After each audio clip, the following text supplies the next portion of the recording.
ఆరోగ్యం కోసం యోగా చేయండి, ఆసనాలు వేయండి, ప్రాణాయామం చేయండి, మనసు ప్రశాంతంగా ఉంటుంది అని చెప్తుంటారు కదా యోగా గురువులు. ఇప్పుడు చంద్రబాబు గారు ఇంకో అడుగు ముందుకేసి సూపర్ 6 హామీలు కావాలా? అయితే ఆసనాలు వేయండి అని అంటున్నారని సెటైర్ వేస్తున్నారు బైరెడ్డి సిద్ధార్థ రెడ్డి అన్నయ్య.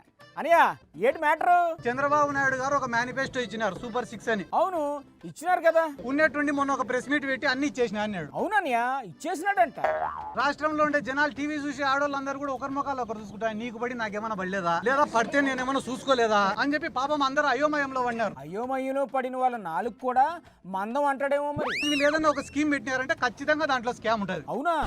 ఏదో ఉదాహరణ చెప్పండి. గతంలో హ్యాపీ సండే, అది స్కామా? దోమల పైన దండయాత్ర. ఓహో, అది మామూలు దండయాత్ర కాదు. ఇప్పుడు రీసెంట్ గా ఏంద్రా అంటే యోగాంధ్ర. యోగాసనాలతో గిన్నీస్ రికార్డ్ క్రియేట్ చేశారు, చూసారు కదా. ఎవరైనా చంద్రబాబు నాయుడు గారి దగ్గరికి పోయి సార్ మాకు ఫీజు రియంబర్స్మెంట్ ఏమైంది సార్ అంటే అంటే ఊపిరి గట్టిగా పీల్చండి, స్లో వదలండి అంట. ఈ లెక్క నిరుద్యోగ వృత్తి ఏది అంటే శవాసనం ఏమంటాడేమో. చంద్రబాబు నాయుడు గారు ఇంతకుముందు ఒక కథ చెప్పినారు, మీకు అందరికి గుర్తుందో లేదో. ఏం కదన్నయ్య, మళ్ళీ ఓ పాలు చెప్పు. ఏం రా కథ అంటే, ఒకడు ఒక గ్రామంలో ఒక కుక్కను చంపాలనుకున్నాడంట. కుక్కనా? కానీ ఆ కుక్కను చంపితే గాను గ్రామస్తులందరూ వాడిని కొట్టి చంపుతారంట. అయ్యో. వాడు ఏం చేసినాడు, రోజు ఒక 10 మంది కూర్చునే కాడికి పోయి ఒరే అది పిచ్చి కుక్కరా అని చెప్తాడంట. అమ్మో, భలే స్కెచ్ చేశాడుగా.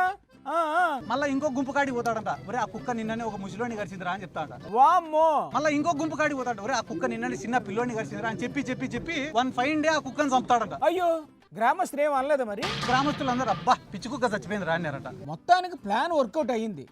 అసలు ఇది చంద్రబాబు గారు చెప్పిన కదా, లేకపోతే చంద్రబాబు గారి గురించి మీరు చెప్పిన కదా?